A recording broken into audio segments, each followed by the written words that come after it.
नमस्कार, मैं नेहा स्वागत करती हूँ आपका न्यूज़ रांची मेल में। वैसे में तो मैं बता दूं अभी कि जिस तरह से लोकसभा विधानसभा की चुनाव को लेकर के सरगर्मी तेज़ होती जा रही है, वहीं पॉलिटिक्स की तैयारियां भी काफ़ी सुर्खियों पे बनी हुई है। वहीं इस वक्त मैं मौजूद हूं आरजेडी में, जहां हमारे साथ गौतम सागर राणा जी मौजूद है, जो कि अभी राजद में हाल ही में इन्होंने ज्वाइन किया है। क्या कुछ कहना है इनका, हम इनसे बात करते हैं। क्या कुछ कहेंगे सर, आपने ज्वाइन किया पार्टी को, किस स्तर पर ले जाने की तैयारियाँ? नहीं, पार्टी में ज्वाइन की। हम तो इस पार्टी में पहले भी थे और अभी इस पार्टी में आए इसलिए कि समय की आवश्यकता है कि जो भारतीय जनता पार्टी की सांप्रदायिक राजनीति चल रही है, जो धर्म की राजनीति चल रही है, राजनीति का धर्म नहीं चल रहा है। राजनीति का धर्म है देश की एकता, राजनीति का धर्म है गरीब और मजलूमों की सेवा, राजनीति का धर्म है चौतरफा शांति और सुकून। लेकिन आज जो भारतीय जनता पार्टी की राजनीति है, यह इस देश में बेचैनी बढ़ा रही। धर्म की राजनीति चल रही है, धर्म का तिजारत हो रहा है, जिसको पॉलिटिकल व्यापार कहते हैं। तो अब जो धर्म की राजनीति है, जो धर्माचार्य हैं, वो तो कह रहे हैं कि यह त्रुटिपूर्ण रूप से ये जो है सो रामचंद्र जी का जन्मस्थली जो अभी अयोध्या में बनाया गया है, उसका जो वो प्राण प्रतिष्ठा है, वो गलत हो रहा है। लेकिन भारतीय जनता पार्टी की आतुरता है कि हम इसको करें, और सेंटिमेंटल एक्सप्लॉयटेशन जो गरीब हिंदू हैं, ये सवर्ण हिंदू के द्वारा सारे हिंदू को, वो जो हिंदू धर्म को मानते हैं, उसको इसमें ले आ रहे हैं, सेंटिमेंटल एक्सप्लॉयटेशन कर रहे हैं। सर, क्या कुछ कहेंगे जिस तरह से अयोध्या में राम मंदिर में के इनविटेशन सभी को दिया गया है जाने के लिए, तो क्या यहाँ इनविटेशन दिया गया, क्या राजद वहाँ मौजूद रहेगी?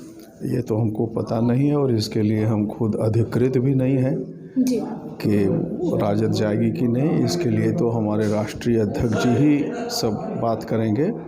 लेकिन कांग्रेस के नेताओं ने कहा है कि हम नहीं जाएंगे, तो मेरा ख्याल है कि इस अधर्म की राजनीति में मेरा व्यक्तिगत विचार है कि इससे जो बुद्धिजीवी वर्ग के लोग हैं, जो देश का भला चाहते हैं, उनको कुछ दूरी बना के रखनी चाहिए और जनता को शिक्षित करना चाहिए कि धर्म निजी चीज़ है, इसका व्यापार नहीं होना चाहिए। सर, क्या कुछ कहेंगे, राज्यसभा चुनाव से पहले दल बदल शुरू हो गई है, आरजेडी के कई लोग बीजेपी में भी शामिल हो गए हैं सर। ये जब भी चुनाव का वक्त आता है तो ये उथल पुथल चलता ही है, ये कोई नई बात नहीं है।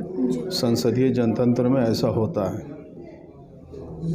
सर, लातेहार के सैकड़ों नेता कांग्रेस और आरजेडी छोड़ चुके हैं। नहीं, तो ये तो मैंने कहा कि आना जाना, छोड़ना, सम्मिलित होना, ये जो है सो संसदीय जनतंत्र में लगा रहता है और चुनाव के समय में तो ज़्यादा तेज़ी से बढ़ता है ये।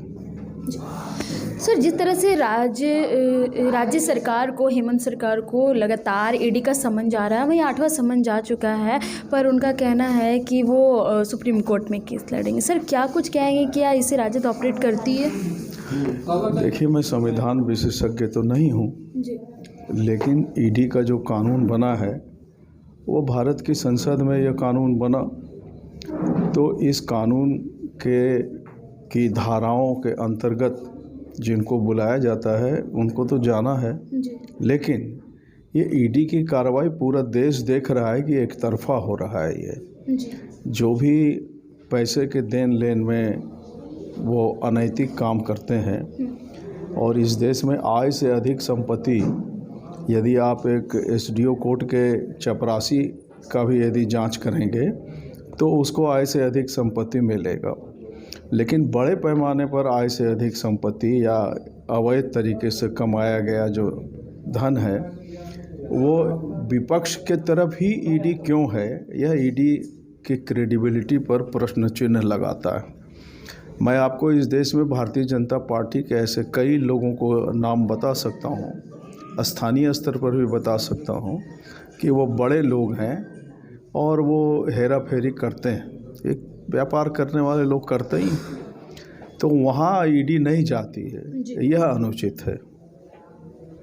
और फिर शिबू सोरेन जी के जो लड़के हैं हेमंत सोरेन जी, उन्होंने अपना तर्क यह दिया है कि मैंने ईडी को सारी जानकारी पहले ही मुहैया करा दी, इसलिए मुझको तंग किया जा रहा है। इस बात में दम है कि जब आपको जानकारी दी गई है, इसके बाद भी आप क्यों बुला रहे हैं? आपको जो कार्रवाई करना है कानून सम्मत साफ तौर पे कहना है सर कि अगर वो सच्चे हैं और ऐसे काला धन नहीं है उनके पास, तो साफ तौर पे ईडी के पास जाना चाहिए। क्या वो डर गए हैं? इस तरह की बातें निकल करके भी सामने आ रही हैं। नहीं, डरना क्या हो, तो नीडर हैं तभी नहीं जा रहे हैं।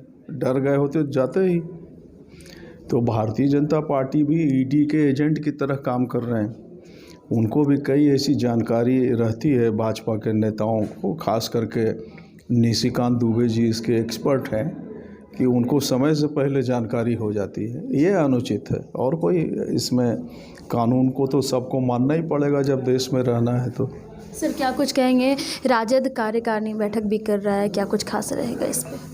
नहीं, राजद कार्यकारिणी की बैठक के कार्यकर्ता हम भी हैं। पार्टी के विचार विमर्श से, मंथन से जो चीज़ निकलेगा, कार्यक्रम तय होंगे, उसको मानेंगे, उसके लिए काम करेंगे। जी, साथ गौतम सागर राणा मौजूद थे, जिन्होंने बताया कि 22 तारीख में को अयोध्या के राम मंदिर में जो प्राण प्रतिष्ठा होने वाली है, तो कहीं ना कहीं बीजेपी इसको लेकर के धर्म की राजनीति शुरू कर दी है। वहीं दूसरी ओर उनका ये भी कहना है कि राज्य सरकार को ईडी का समन 8वीं बार जा चुका है, तो कहीं ना कहीं उन्हें भी एक बार ईडी जाना चाहिए। और कहीं ना कहीं उनका कहना ये भी था कि आरजेडी जो है कार्यकारिणी बैठक भी कर रही है और पार्टियों को लेकर के काफ़ी बातें भी सोची जा रही है, उच्च स्तर पे ले जाने की भी बातें हो रही है। गठबंधन को लेकर के सभी दल एक साथ चल रहे हैं, सभी घटक दल एक साथ चल रहे हैं। ऐसे ताज़ा तरीन खबरों के लिए बने रहे न्यूज़ रांची मेल के साथ, मैं रिपोर्टर नेहा।